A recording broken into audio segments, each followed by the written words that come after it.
The council have given her an enforcement notice. She only has until the end of the month to clear it, which is 5 days away.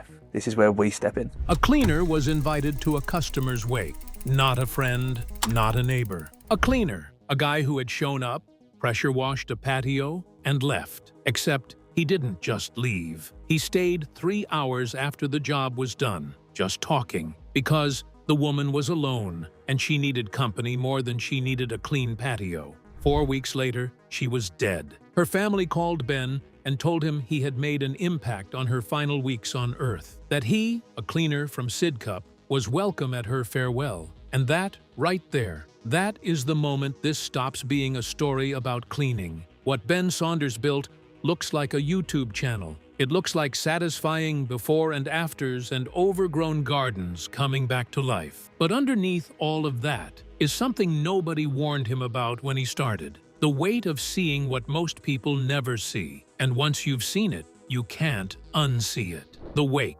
nobody talks about. Most people who know Ben Saunders know him for the transformations. Very few know what it cost him to get there. Let's start where the story rarely starts. Not with a garden, not with a pressure washer, but with a funeral. Ben's first ever free clean was for an elderly woman. We don't know her name. Ben has never shared it publicly, and that says something about him. The job itself went fine. He cleared her patio, left it looking proper, but something made him stay. Maybe it was obvious she was lonely. Maybe she just started talking and he couldn't bring himself to walk away. Whatever it was, Ben stayed 3 hours, not cleaning, just sitting, talking, being present with someone who, by every indication, didn't have many people around her. And he didn't think much of it in the moment. It was just the decent thing to do. Then, 4 weeks later, her family rang him. She had passed away. And here is the part that stops you cold. They invited Ben to her wake.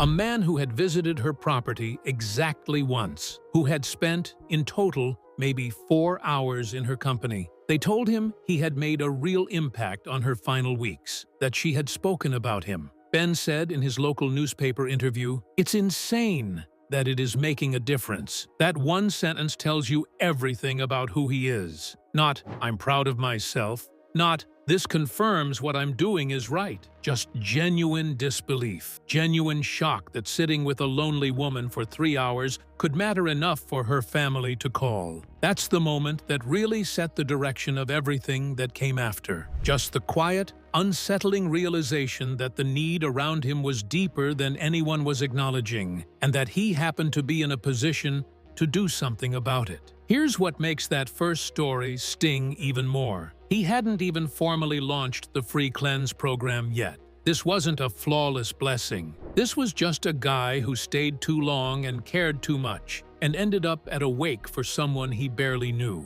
That is the foundation this whole thing is built on. Before the blessings, who Ben actually was. Here's what you need to understand. None of this was planned. Ben Saunders didn't set out to build a charitable operation. He set out to make a living. Ben started flawless cleaning just over a decade ago, based out of Sidcup in southeast London. He was in his early 20s doing exterior work, patios, driveways, gutters, conservatory roofs, the kind of jobs where you knock, get let in, do the work, get paid, and move on to the next one. No drama, no emotion, just a trade. He started a YouTube channel during COVID lockdown, and the reasoning was completely practical. He wanted potential customers to see the quality of his work, proof that he wasn't one of those door knockers who take people's money and do a half-hearted job. Show the process, show the result, build trust. That was the whole idea. The videos got traction. People enjoy watching things get clean. There's a whole corner of the internet built on exactly that kind of satisfying content. And Ben's work fit right in. But then, something happened that shifted the channel entirely. His grandfather died. Ben went to clean his nan's patio, probably just to help out, probably just to spend some time with her while she was grieving and alone. He filmed it because, at that point, filming was just part of the workflow. And somewhere in that footage, there's a moment he has described in interviews. His nan was sitting at the window in a chair, just watching him work. He described her as absolutely loving life, just watching the dirt get washed away. She wasn't watching for the transformation. She was watching because the person she'd spent her life with was gone, and now her grandson was outside, and that was enough. That was everything. Ben said, "My granddad passed away, and she enjoyed the company.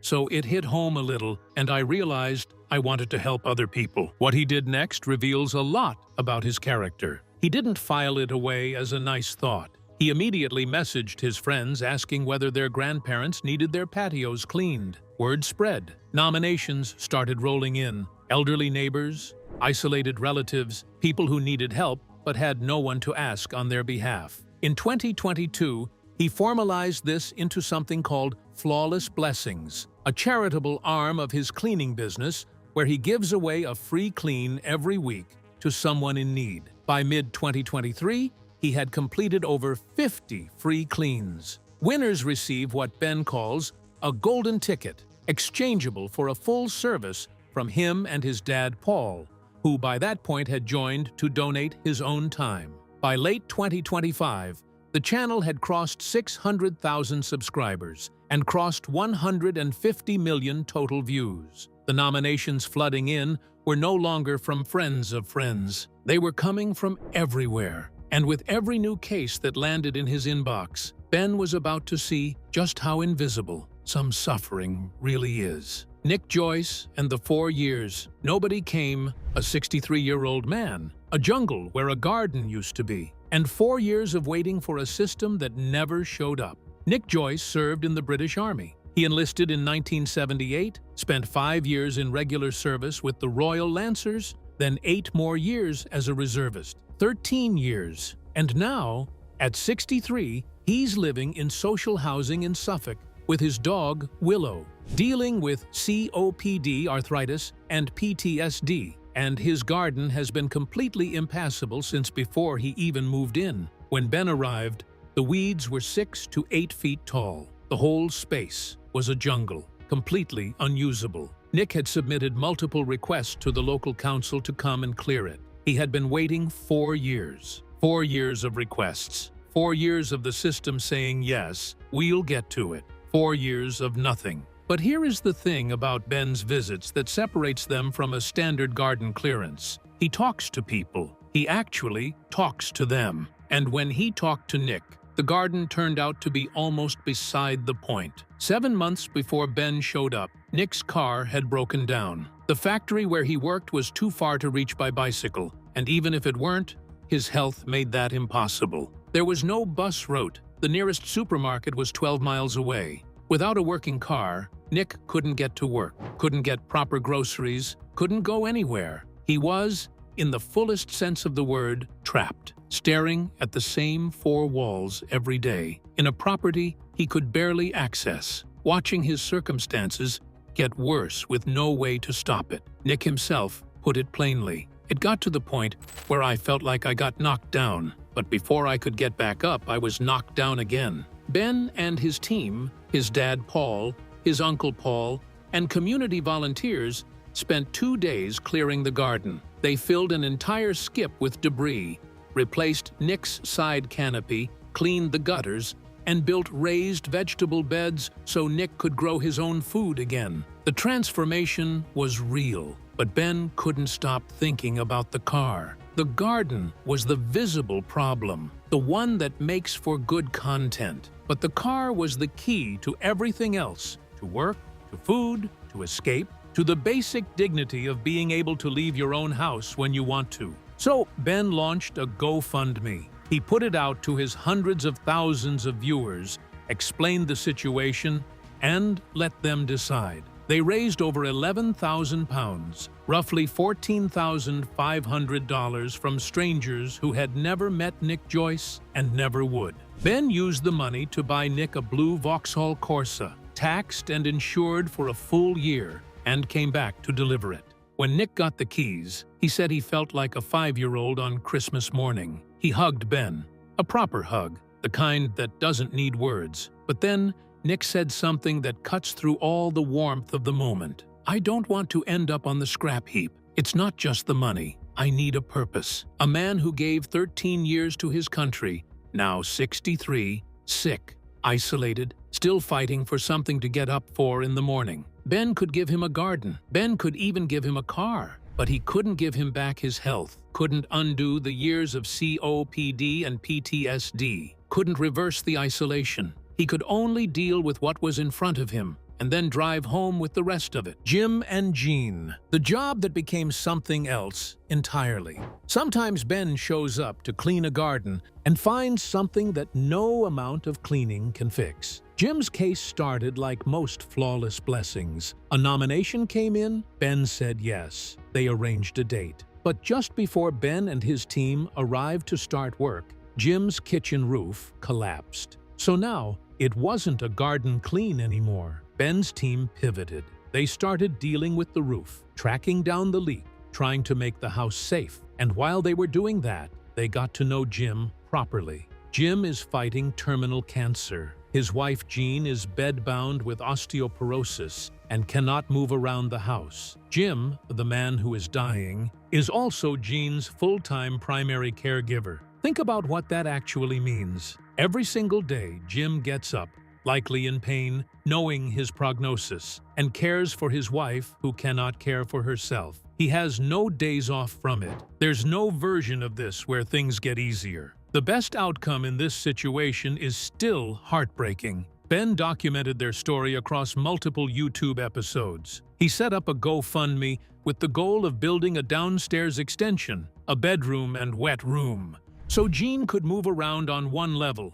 making daily life at least physically manageable for both of them. The fundraiser raised £7,400, and Ben came back to show his audience what was done with every penny. But here is the layer of this story that the before and after doesn't capture. What does it actually mean to keep showing up to a house like that? You're not just doing a job, you're building a relationship with two people in the middle of a crisis that has no resolution. You're filming their most vulnerable moments, the collapsed roof, the rotten conservatory, the reality of what their daily life looks like. And you're doing it knowing that the story doesn't end well. Jim's terminal diagnosis isn't a plot point, it's his life. Ben shows up, he works, he films, he goes home and edits it, he uploads it, he reads the comments, and then he drives back the next time and the time after that, carrying the knowledge of what's coming. That's not cleaning. That's something much heavier.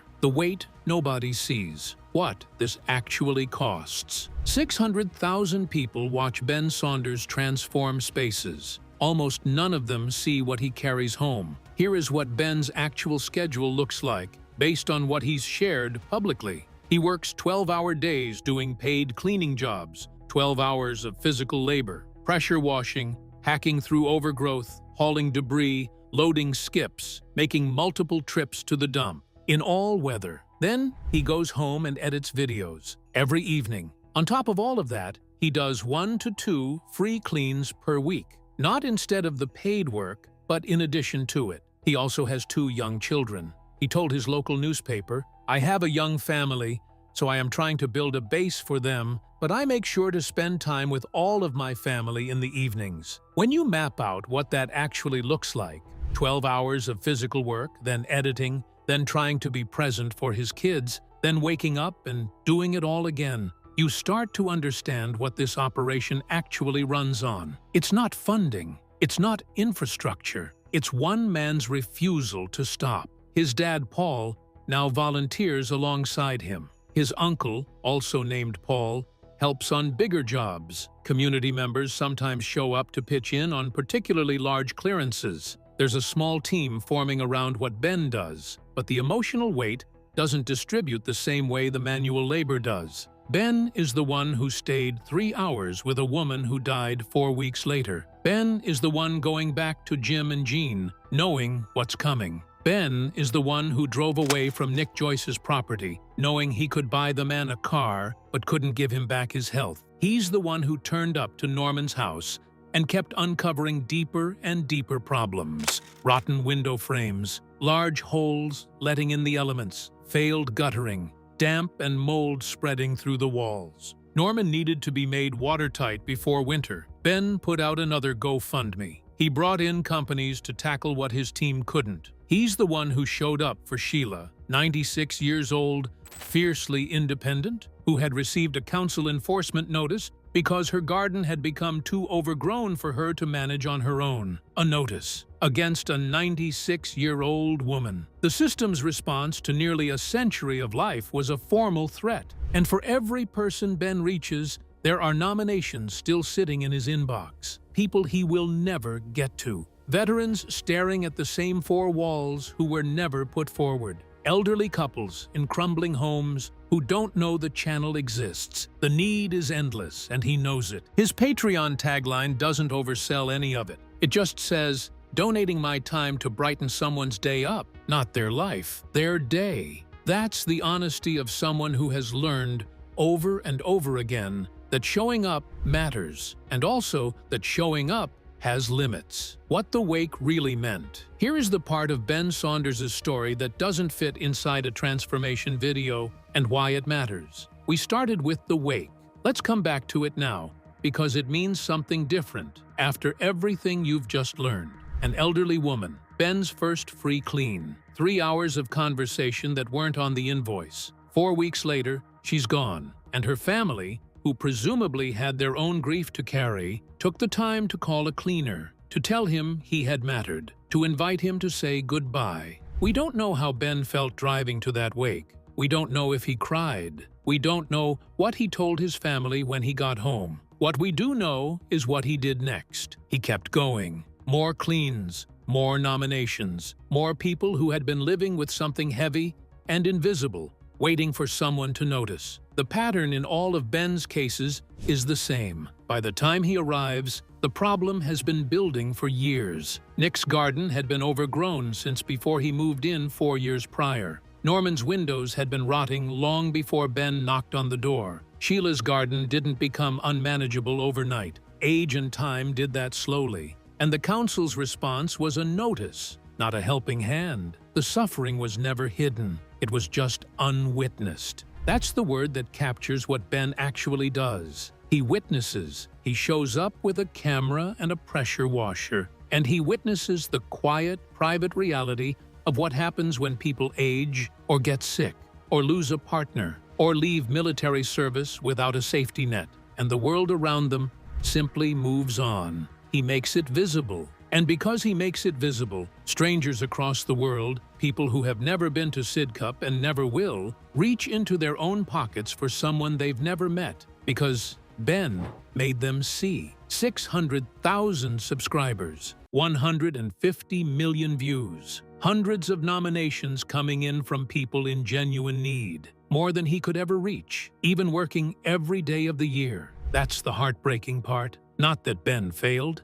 He didn't fail. He showed up more than almost anyone. It's that his work is proof, clear, documented, undeniable proof of how much need exists just below the surface of ordinary life. Every garden that had become a jungle is evidence of a person who reached a point where they could no longer manage it alone. Every grateful hug at the end of a video is a person who had been quietly struggling, often for years, while the world carried on without noticing. Ben didn't create any of this. He didn't invent the isolation or the illness or the neglect. He just pointed a camera at it. And in doing that, he handed the rest of us something we can't easily return, the knowledge that it's there. His motto is, "Kindness ripples," but ripples need a stone. Someone has to be the one to throw it, week after week, year after year, even when the water settles back to stillness and the next case is already waiting.